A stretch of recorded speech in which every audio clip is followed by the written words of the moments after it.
Olá, tudo bem? Como é que você está? Espero que você tenha tido uma ótima semana. Espero que esse domingo já esteja sendo um ótimo domingo para você. Seja bem-vindo à capela, seja bem-vindo à nossa igreja online e obrigado por nos permitir entrar na sua casa e compartilhar esse momento contigo. Se você é daqui de Volta Redonda, a cidade onde nós estamos, venha nos fazer uma visita. Eu te prometo que nós vamos te fazer se sentir em casa. Agora, se você não é daqui de Volta Redonda e talvez não tenha nenhuma igreja ainda, manda uma mensagem pra gente. Eu quero te ajudar a encontrar uma igreja saudável aí perto de você, para que você possa encontrar também uma família. E falando em família, nós separamos uma mensagem especial para esse nosso encontro de hoje. É a mensagem que a gente compartilha com a nossa família, com a nossa igreja aqui nos domingos. Eu gostaria muito que essa mensagem também pudesse te abençoar. Então nós vamos passar essa mensagem para você e assim que ela terminar, eu volto com alguns avisos para a gente poder se despedir, tá bom? Bom culto para você. E aí, pessoal, beleza? A minha ideia, quando eu conversei com o Pedro, foi o seguinte, falei assim, Pedro, Deus tem falado comigo algumas coisas, eu tenho passado por algumas questões, e eu acho que se eu contar a minha história, eu acredito que eu posso ajudar algumas pessoas. Não para minha glória, mas porque eu vou mostrar com a minha vida como que Deus age na nossa existência, né? E o meu testemunho de hoje, até evitando falar um pouco do crentez, né? Testemunho. Se você quiser a etimologia da palavra, você vai lá no Histórias do Pedro, que ele colocou lá a etimologia da palavra testemunho. Mas, para quem não fala o crentez, é a minha história de relacionamento com Deus. Tá? E começando, né, eu tenho uma frase maravilhosa, que é: com grandes poderes vem... Muito bem, está na Bíblia. Se vocês não sabem, está na Bíblia. Foi publicado na revistinha do Homem-Aranha, do Amazing Fantasy, de 1962. Stan Lee, ele teve essa brilhante ideia de copiar isso da Bíblia. Vocês não acreditam que está na Bíblia? Está em Lucas 12, 48. E eu estou falando desse negócio só para vocês guardarem que o texto que a gente vai trabalhar hoje está em Lucas 12. O livro de Lucas 12 é um livro muito bom, né? Ele é uma leitura muito fácil. E eu vou focar em alguns textos específicos. E assim, falando sobre como que isso acontece, desses poderes, dessa relação, desse superpoder, eu diria que isso acontece quando você tem fé e a consciência da fé. Se você tem fé e consciência dela, ou seja, se você acredita, se você pensa em Deus e se você mantém Ele na sua mente, esse poder ele se manifesta. E por isso essa brincadeirinha aí com o nosso famoso super-herói Homem-Aranha. Mas a minha história mesmo, ela começa na primeira Igreja Batista do Ipiranga. Tá? Bom, para quem não sabe, eu sou um cara que sou diagnosticado com ansiedade crônica, né, digamos assim. Eu tenho uma ansiedade que não é a normal das pessoas em geral, que você vai fazer uma prova, aí você fica, vou fazer uma prova, estou preocupado. Não, eu fico preocupado pra caramba mesmo, fico muito preocupado. E para mim, falar para o Pedro, que eu falava, eu vou pregar agora no domingo, e eu tentei ganhar um pouco de tempo, né, porque eu falei com ele assim, cara, vamos deixar lá para depois de umas 3, 4, 5, 6 séries. Aí ele, não, vamos fazer diferente, vamos fazer domingo agora. Para um cara que é super ansioso, isso aí foi uma semana de sofrimento. E nessa semana de sofrimento, né, brincadeira, na verdade, assim, eu estou muito bem hoje em dia. Tem algumas questões ainda que eu estou tratando, estou resolvendo, etc. Mas, assim, eu estou muito bem. E nesse lance dessa história toda, da primeira Igreja Batista, Desde moleque, né, eu já tinha algumas questões. Meu pai, ele é diagnosticado esqueci o nome da doença. Síndrome do pânico, isso aí, lembrou, né? Meu pai é diagnosticado com síndrome do pânico e esse negócio é genético, né?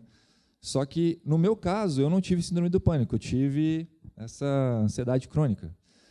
E, para tratar isso, eu realmente precisei medicar e tal, e o que acontece? Eu tenho uma deficiência de serotonina e aí sobra dopamina. E aí, com isso, eu fico com um monte de efeitos na cabeça. Eu fico com um pouco de paranoia, eu fico muito, muito, muito ansioso, eu fico com uma preocupação exacerbada com o futuro, e por aí vai. E nesse lance aqui da primeira igreja batista, né, eu estudo essa minha história toda, ela começa na minha casa. Minha família, a grande maioria é cristã, né? E os meus pais, eles frequentam a igreja batista hoje, né? A história até com minha mãe era católica. Meu pai deu um ultimato na minha mãe. Ele chegou e falou para ela assim: olha, ou você vai comigo, ou a gente não namora mais. Então, ela foi. Hoje, minha mãe é uma pessoa que tem na história dela um baita ministério, né? Ela fez muito pelas pessoas no bairro e na comunidade que a gente vive. E eu vi isso de perto. Na verdade, eu via na minha casa o que eu vejo hoje aqui. Eu vejo capela na minha casa, quando eu olho para o passado. Era o que eu via lá todo dia. E, assim, com o passar do tempo, eu digo que eu comecei a minha comunidade lá cristã, ela foi desenvolvendo, né? E ela virou uma igreja, né? Na Convenção Batista Brasileira tem esse negócio de você tem uma congregação, essa congregação ela vai ganhar corpo, vai adotar uma determinada estrutura e vai para um lugar, vai virar uma igreja, né? Aí tem essa diferenciação de congregação e igreja. Isso tudo está dentro da grande cartilha batista. Só que, dentro da minha história, que envolve cavernas, dragões, não, brincadeira. Dentro da minha história, esse lance de a cartilha batista, ela não resolveu muitos meus problemas. Quando eu fui me deparar com o mundo, quando eu me casei, para quem não sabe, eu sou divorciado. Eu fiquei com a mesma pessoa 13 anos e depois eu me divorciei. E isso tudo foi muito complicado, principalmente dentro da comunidade cristã, principalmente com a cartilha batista que eu tinha debaixo do braço. A verdade é que a cartilha batista ela não me ajudou. Mas por que ela não me ajudou? Porque não era Deus. A cartilha batista não era Deus. E eu comecei a ter esse contato com esse Deus de novo dentro dessa experiência, dessa jornada. Quando eu saí, eu sou formado técnico em laticínios, né? Hoje eu trabalho em Barra Mansa, sou gestor de produção de uma multinacional. Falando assim até parece, né, um coisão, né? E eu sou professor de química não praticante, né? Eu sou formado, mas eu raramente dou aula. Já dei aula algumas vezes, gosto até, é uma coisa que eu tenho uma certa facilidade, eu consigo sintetizar assuntos complexos de forma um pouco simples. E assim, quando eu comecei a trabalhar, eu formei curso técnico, eu saí de casa, eu sou mineiro, saí de casa, fui para a Bahia, fiquei lá 10 anos. Lá eu casei, conheci minha ex-esposa, ela também frequentava a igreja lá comigo, e meio que eu fui seguindo toda essa rota da cartilha batista, né? A cartilha batista, ela me falava assim: não, Marcos, faça isso, case dessa forma, case virgem, não sei o que, tá, papapá. O que acontece? Quando eu comecei a enfrentar a crise no meu relacionamento, eu comecei a enfrentar, na verdade, 2 tipos de crise, né? Eu enfrentei crises no meu relacionamento e enfrentei crises profissionais. Porque eu chegava no trabalho e, como gestor, né, eu tenho uma demanda diferente da pessoa que não tem que gerir o negócio. Então, eu tenho que prestar contas de forma eficiente, eu tenho que cuidar, zelar pelas pessoas que trabalham lá. Se qualquer pessoa faz alguma coisa errada, a culpa é minha. Não tem isso de, não, a culpa é do fulano. Não, a culpa é minha. Eu sou o líder dele. Então, se ele erra, a culpa é minha. E essa pressão toda que tem no ambiente profissional, dentro da indústria principalmente, mais essas questões que eu fui encontrando na vida conjugal, uma delas, inclusive, foi o dinheiro. Meu pai falava muito comigo assim, Marcos, 2 coisas que eu ouvi. Eu ouvi do meu pai e eu ouvi de um amigo. Meu pai ele falava para mim assim, cara, quem provê a família é o homem, né? E eu cheguei a passar na empresa, numa das empresas que eu trabalhei na Bahia, eu cheguei a passar por 4 meses sem salário. Esses 4 meses sem salário, eu não provia a família. Obviamente, por associação na minha cabeça, é uma coisa que acontece de forma inconsciente, não de forma consciente, eu não era o homem da família. E isso tinha um peso muito grande, porque eu inconscientemente eu desaprovava meu pai, inconscientemente eu me sentia um rato, né? Me sentia uma pessoa muito pequena. E dentro desse contexto do dinheiro, o que eu fiquei assim? Falei, eu tenho que ter dinheiro, eu tenho que ter dinheiro, eu tenho que ter dinheiro, eu tenho que ter dinheiro, porque eu preciso sustentar minha casa, eu preciso manter meu padrão de vida. Só que essa busca por zelar pela minha família desta forma, eu digo que isso acho que um casamento ele é igual um conjunto de vasinhos de flor. Cada vasinho de flor ele tem uma importância dentro do relacionamento. Se você rega alguns e não rega outros, o casamento acaba. E eu reguei muito o do dinheiro. Eu reguei bem pouco alguns outros. Um deles foi da espiritualidade do casal.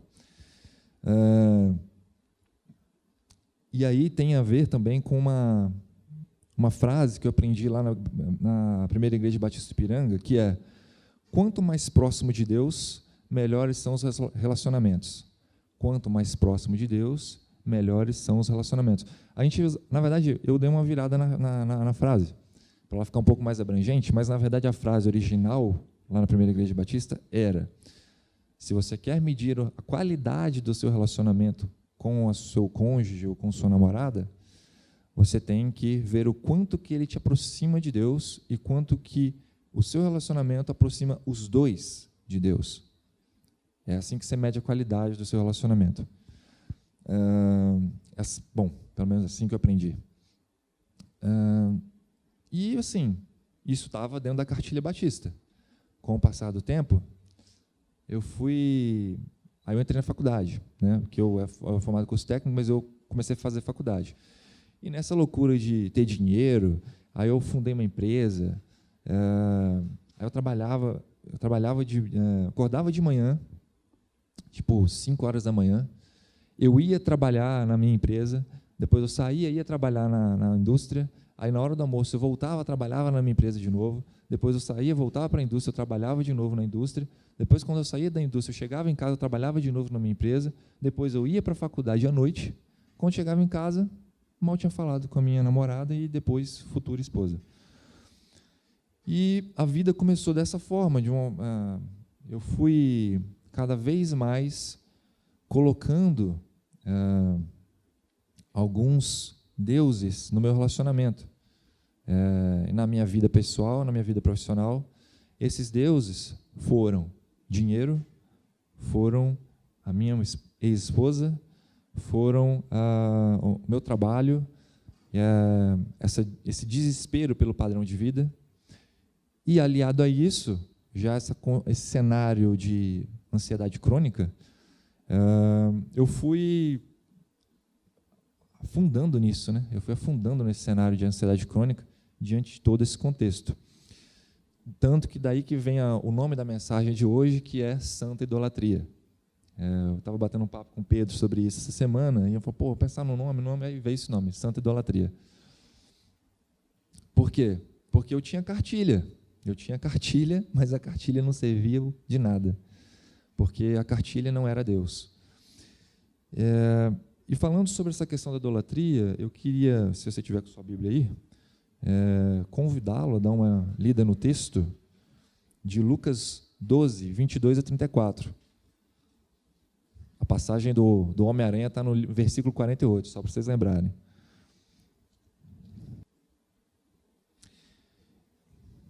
Vou ler aqui, vamos lá.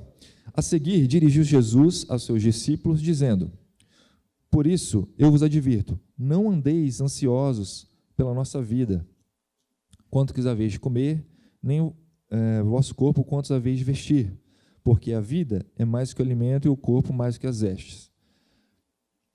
Aí aqui já faço uma primeira pausa. Eu estava batendo papo no Conexão de segunda com o Serginho sobre isso, e, enfim, a gente não chegou muito num acordo sobre esse texto. Mas, na minha visão, eu tenho, acho que 3 pontos para falar agora.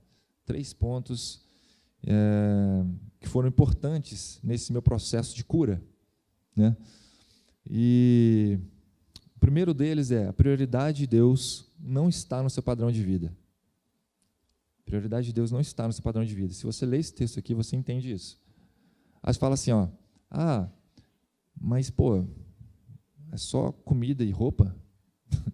Só isso? É só isso. Pô, mas tem um monte de gente que eu conheço que morre de fome. Tem mesmo. Mas eu vou te falar mais uma coisa, inclusive nesse momento de pandemia. Não sei se alguém aqui já teve Covid ou não, mas, graças a Deus, se você não morreu de Covid, mas infelizmente eu tenho, ou felizmente, não sei, depende do que você acredita, eu tenho uma notícia para você. Você vai morrer. Se você não sabe disso, fica sabendo agora que você vai morrer. De um jeito ou de outro. Se não for de Covid, você vai morrer. E assim, cara, a prioridade de Deus realmente não está no seu padrão de vida, porque o que Ele está te prometendo aqui é uma coisa muito básica.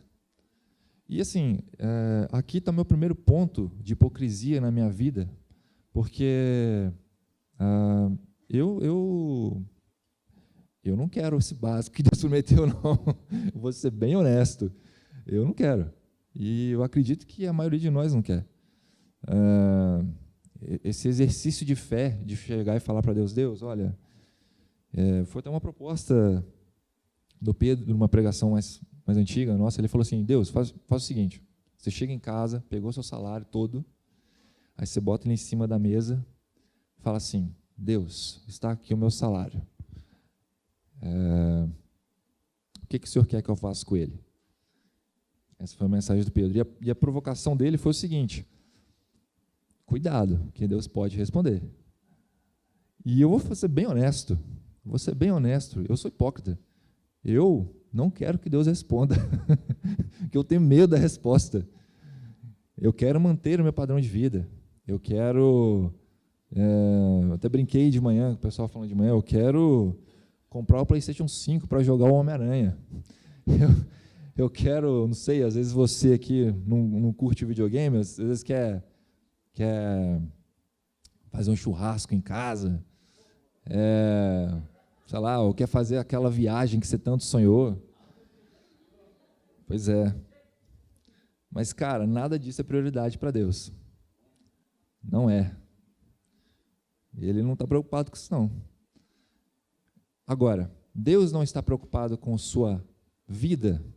Claro que está. Ele não está preocupado com sua qualidade de vida de alguma forma? Sim. Mas isso é a prioridade dele? Não.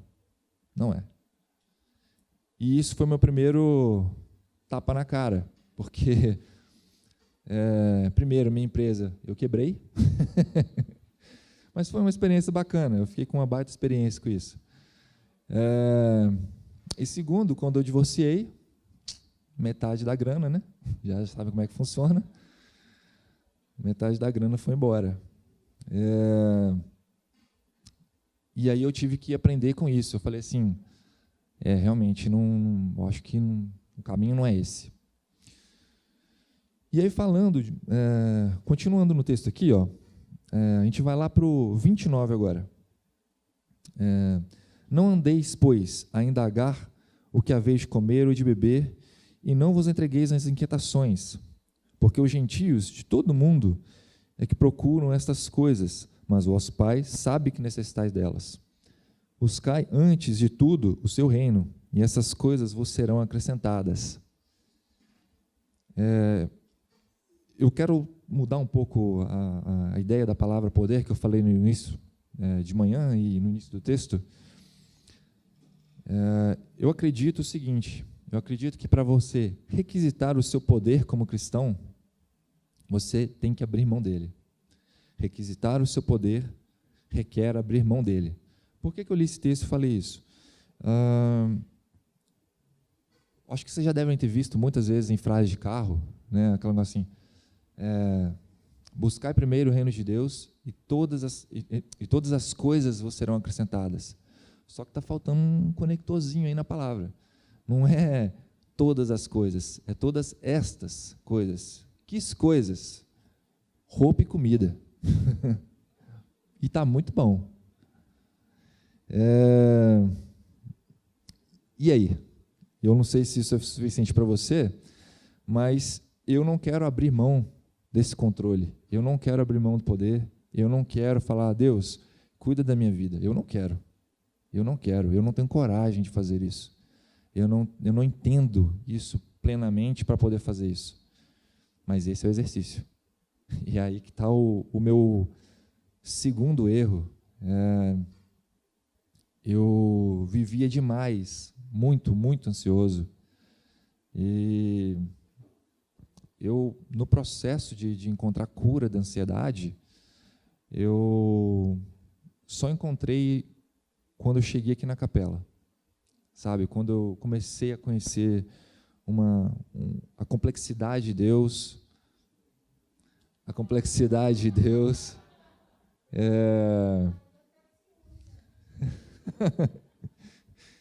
quando eu comecei a entender que Deus se manifesta de uma forma um pouco mais poderosa, ou bem mais poderosa, né, do que a minha cartilha batista, que era a cartilha que eu tinha debaixo do braço. Por fim, lá no versículo 34, porque onde está o vosso tesouro, aí também está o vosso coração. E aí está o último ponto, eu acho que me ajudou a resolver e tratar as minhas questões, que é: não se ama com o coração no lugar errado. Acompanha comigo. Nessa minha jornada de minha vida pessoal e profissional, conjugal, eu achava que eu estava demonstrando amor pela minha ex-esposa, do jeito que eu fazia as coisas. Eu achava que eu demonstrava amor a Deus cuidando dela com a preocupação com o dinheiro. Eu achava que eu, dando meu dízimo, eu estava sendo revolucionário, ou pelo menos cumprindo a minha cartilha batista para ficar bem com Deus, ficar de boas com Ele, ficar em pazes com Ele. Mas a verdade é que, como meu coração estava no lugar errado, e Deus, Ele sendo esse amor porque essencialmente, se você ler lá em João 7, amados, amemos uns aos outros, porque o amor procede de Deus, e todo aquele, falei 1 João 7, 1 João 4, versículo 7, amados, amemos uns aos outros, porque o amor procede de Deus, e todo aquele que ama é nascido de Deus e conhece a Deus. Aquele que não ama não conhece a Deus, pois Deus é amor. É um troço meio paradoxal, porque você só consegue conhecer a Deus quando você ama, só que você só ama se você conhece a Deus.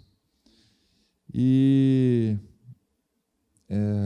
aqui eu encontrei pessoas que conhecem um pouco mais de Deus, que me ajudaram nessa minha jornada, que me ajudaram a andar um pouco mais rápido e eles demonstraram amor para mim, de Deus, de uma forma que eu não tinha experimentado, um amor que realmente constrange, manifestado nessas pessoas que estão aqui, nos irmãos da capela, que cuidaram de mim, que me assessoraram, Regilane, quando eu cheguei aqui, quando eu cheguei na capela, eu era um poço de frustração.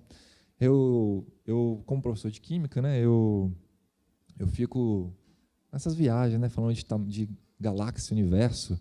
Pô, tem uma sonda que saiu da Terra, saiu, sei lá, em 2009, foi passar em 2015 em Plutão. Aquele negócio viajava a 40 mil km por hora. Vocês têm noção do quão grande é só o sistema solar? E aí você para pensar, o sistema solar, o Sol é uma estrelinha, dentre bilhões de estrelas. E essas estrelas, bilhões de galáxias e por aí vai. E eu ficava com esses questionamentos todos, né? E uma coisa que eu aprendi aqui na capela foi uma das mensagens que eu peguei, que foi que, assim, deu uma virada de chave no meu comportamento como cristão. Uma mensagem, deve estar no YouTube também, depois vocês procuram lá. Pedro, ele fala sobre Filadélfia e filosofia. Eu era o fariseu, eu era o cara da Filadélfia, filosofia. Eu era o cara que pegava a Bíblia, assim como um bom batista, um pouco arrogante, um pouco achando que só os batistas estarão no céu, e queria fazer uma leitura completamente literal de alguns textos e aplicar isso de uma forma muito 1+1 na minha vida, esquecendo completamente dessa complexidade de Deus, quando, na verdade, eu estava esquecendo de uma coisa muito importante, que era praticar o amor. Eu estava esquecendo completamente de praticar o amor. Eu estava tão preocupado em justificar a minha crença, eu estava tão preocupado em justificar por que as coisas são como são, querendo casar a Bíblia com a ciência. Eu estava nessa onda. E eu estava esquecendo de viver, eu estava esquecendo de praticar o amor, eu estava esquecendo de me relacionar com Deus, me relacionar com os meus irmãos, me relacionar com as pessoas que não acreditam no que eu acredito e demonstrar amor para elas de alguma forma. Isso foi realmente o terceiro ponto revolucionário para mim aqui na capela. E aí, continuando a minha história, para fechar já o bate-papo de hoje, era bem curtinho, tá? Era bem curtinho. Eu de manhã eu falei um pouco mais sobre isso, vou tentar segurar a onda hoje à noite. Eu cheguei no meu divórcio, né, eu cheguei realmente no meu limite emocional. Foi quando todos os meus gatilhos que vinham sendo plantados na minha vida ano após ano, com crenças erradas, com construções erradas, com a crença em Deus da forma errada, eu realmente entrei em parafuso. E lá vem o choro, eu não consigo segurar. Eu realmente pensei em me matar quando eu me separei. E é aqui que a história fica muito louca. Fica muito louca. Porque a Débora, que é a única moça bonita daquela foto lá que o Pedro mostrou. Eu falei, moça. A Débora, cara, foi a pessoa que me convidou para vir aqui na capela. Ela falou assim, Marcos, ela sabia das minhas frustrações, né? Ela falou, Marco, vai na capela. E eu nada de vir, né? E eu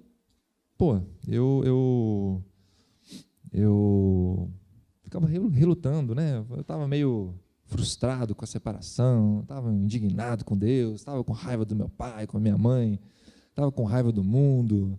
A separação, ela é um processo de luto, de alguma forma, e esse sentimento de raiva, aceitação, todo o processo do luto, ele é muito semelhante à separação. E eu aceitei um dia o convite. Foi quando Pedro, inclusive, fez essa pregação do Filosofia em Filadélfia. E a Débora, se vocês não sabem da história, né? A Débora, ela é irmã do Daniel. Daniel, ele casou com a minha prima. A minha prima, ela vivia na minha casa. A gente era quase que irmão, Ana Carolina. É quase que irmão. A gente brincou desde moleque muito tempo. Aí a gente tomou caminhos diferentes na vida e, por coincidência, ela casou com o Daniel, que é daqui, aliás, daqui não, de Volta Redonda, Barra Mansa, onde eu moro. O Daniel, ele é filho do Sérgio. O Sérgio, ele chamava o meu pai de pai.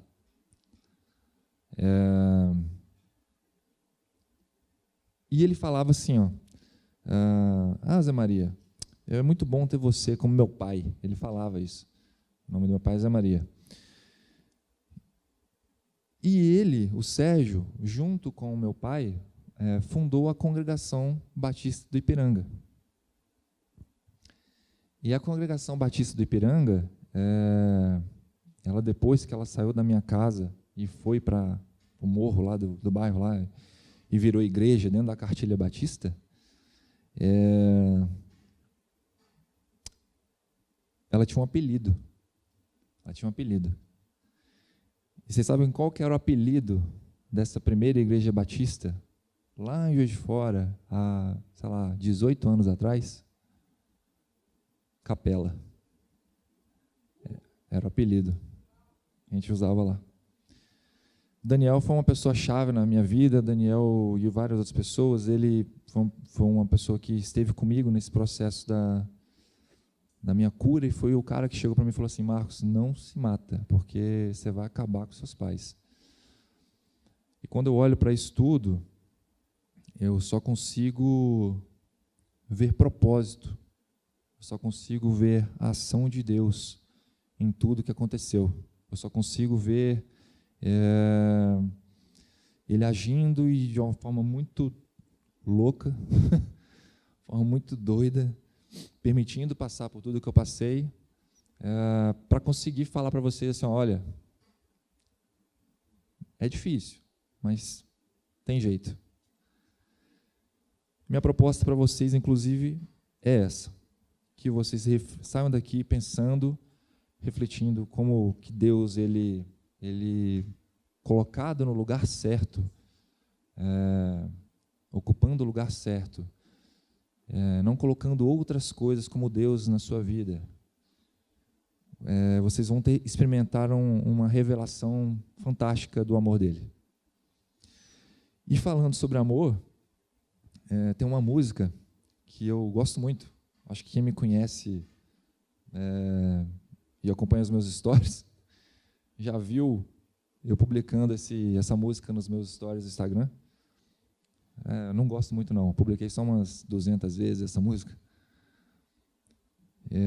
A música é mais ou menos assim.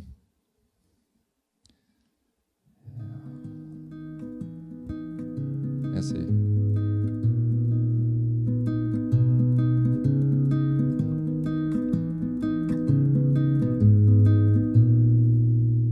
De onde vem a calma que invade, desacelera o temor, deixa vir os sonhos, abre caminhos para seguir. Se é tão longe, não precisa pressa, o vento é quem leva, e uma voz que soa dentro do peito diz que o amor lança fora o medo, me refaz e me faz sonhar de novo. Minha paz não é mais segredo.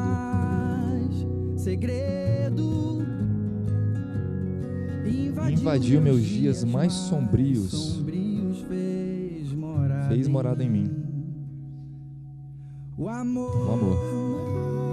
E essa realmente é a minha proposta para vocês, que vocês experimentem o amor de Deus, que vocês coloquem Ele na vida de vocês e que vocês experimentem isso que eu experimentei agora.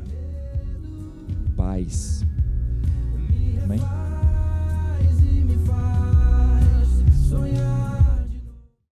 Bom, é isso. Eu espero que você tenha sido edificado por essa mensagem. Espero que você tenha percebido o valor nessa mensagem e que ela possa te fazer pensar e te ajudar a se transformar um pouquinho a mais cada dia. Antes da gente se despedir, eu queria te recomendar que você participasse de uma das nossas igrejas. Nós temos várias igrejas, grupos pequenos de pessoas que se reúnem toda semana. A gente chama esses grupos de conexão, que é onde você se conecta com outras pessoas. Ali a gente discute um pouco da mensagem, ali a gente aprende um com o outro sobre aquilo que Deus vem falando com a gente através da nossa leitura, ali a gente divide as nossas dores, enfim, nós temos vários grupos presenciais e online. Caso você queira participar de um, eu gostaria que você escaneasse esse código que vai aparecer aqui na sua tela e aí a gente vai envolver toda uma equipe para poder te indicar um bom grupo de conexão. E falando em códigos, né, esse código que apareceu aqui na sua tela, hoje em dia está tudo muito tecnológico, eu quero te convidar, caso você queira, ajudar a nossa missão, a avançar com a nossa missão de alguma maneira financeira, vão aparecer aqui na sua tela alguns códigos. Tem o código do Nubank, tem o código do PicPay e tem a nossa chave Pix. Caso você queira fazer uma doação, de acordo com aquilo que você decidir no seu coração, sem pressão nenhuma, sem nenhuma obrigação, nós seremos extremamente gratos. Você pode usar esses códigos e a sua doação vai direto para a capela, tá bom? É isso. Espero que você tenha tido um bom domingo aqui com a gente. Espero que você volte. Deus te abençoe, tenha uma ótima semana e até o nosso próximo encontro.